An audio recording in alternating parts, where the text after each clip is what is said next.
Assalamualaikum warahmatullahi wabarakatuh. Bismillahirrahmanirrahim. Saudara,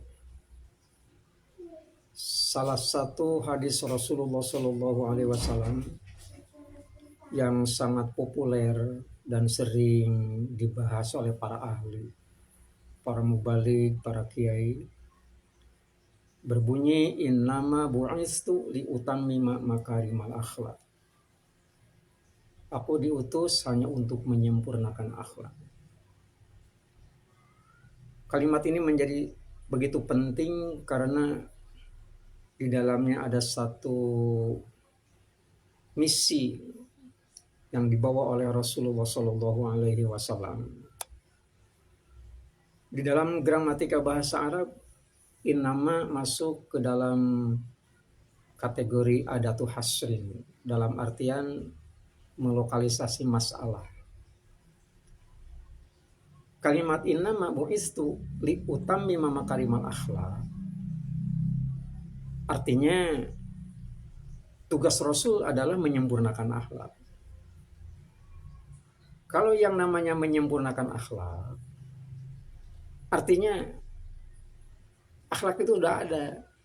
Kita ini sudah punya akhlak, hanya belum sempurna, itu intinya. Karena belum sempurna, otomatis ini harus disempurnakan. Tugasnya kan gitu. Karena begitu pentingnya akhlak, sampai-sampai Rasulullah Shallallahu Alaihi Wasallam mengibaratkan akhlak ini sebagai media, sebagai jembatan untuk menuju Allah Subhanahu Wa Taala. La yahsulul khaliq, maaf, la yahsulul makhluk ilal khaliq illa bil akhlak.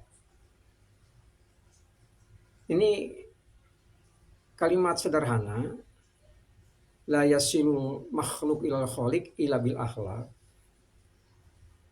Kalimatnya makhluk itu tidak akan sampai kepada Allah Subhanahu Wa Taala.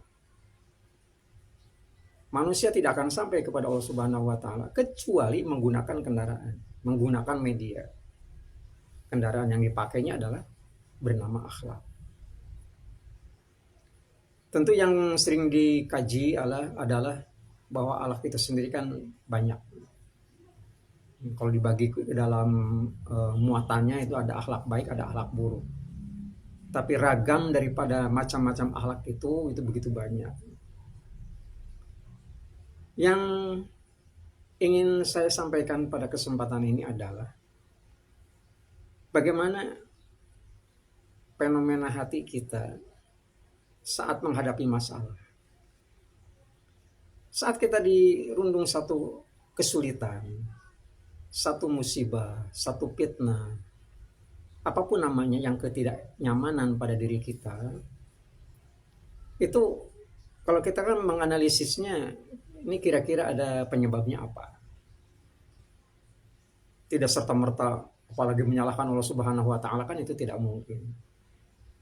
Yang enak ataupun yang tidak enak semuanya kan merupakan bagian daripada skenario besar Allah Subhanahu Wa Taala. Hanya yang tidak boleh diabaikan adalah yang sering ataupun yang tidak terlampau sering dibicarakan adalah terkait masalah akhlak. Bisa jadi yang kita rasakan sekarang itu sendiri sebagai dampak karena kita berakhlak tidak baik kepada Allah Subhanahu Wa Taala. Dikatakan tidak baik itu sendiri, masalahnya banyak hal-hal yang sebenarnya merupakan hak Allah Subhanahu Wa Taala yang notabene juga merupakan kewajiban kita, terkadang kita mengabaikan. Satu contoh umpamanya, kewajiban kita adalah untuk mendirikan sholat. Itu adalah hak Allah Subhanahu Wa Taala karena itu merupakan perintah. Kalau itu merupakan hak Allah Subhanahu Wa Taala, maka kita sebagai makhluknya itu wajib hukumnya untuk melaksanakannya. Hanya saja Allah kan la yukallifullahu nafsan illa wus'aha. Allah tidak memikulkan beban melampaui kemampuan daripada makhluknya. Jadi kalau ada di antara kita merasakan seakan-akan terbebani dengan kewajiban kita terhadap Allah Subhanahu wa taala itu, jadi kesalahan bukan pada Allah. Kesalahan juga bukan pada aturan. Kesalahan ada pada dua titik. Yang pertama, kita salah menggunakan pikulan. Yang kedua, kita salah cara memikul. Cara menggunakan pikulan umpamanya, kita kan mengenal adanya sholat hajat untuk meminta sesuatu kepada Allah Subhanahu wa taala. Ada sholat istikharah, macam-macam. Terkadang itu tidak dipakai. Itu kan pikulan. Jadi apabila ada satu masalah yang kita hadapi, kemudian kita salah menggunakan pikulan, itu nggak akan kena.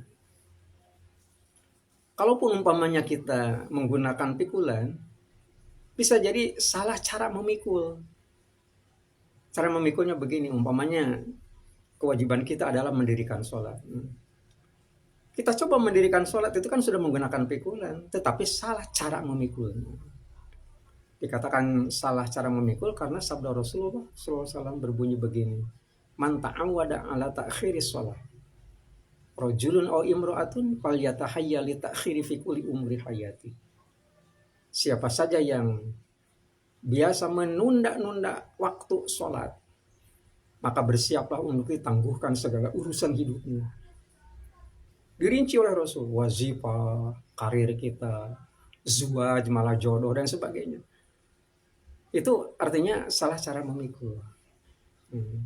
Jadi kalau kita ingin tidak terbebani, pertama laksanakan perintah Allah Subhanahu wa taala itu. Yang kedua, jangan lupa ada aturan main bagaimana cara memikul. Demikian, mudah-mudahan bermanfaat. Kurang lebihnya mohon maaf. Wassalamualaikum warahmatullahi wabarakatuh.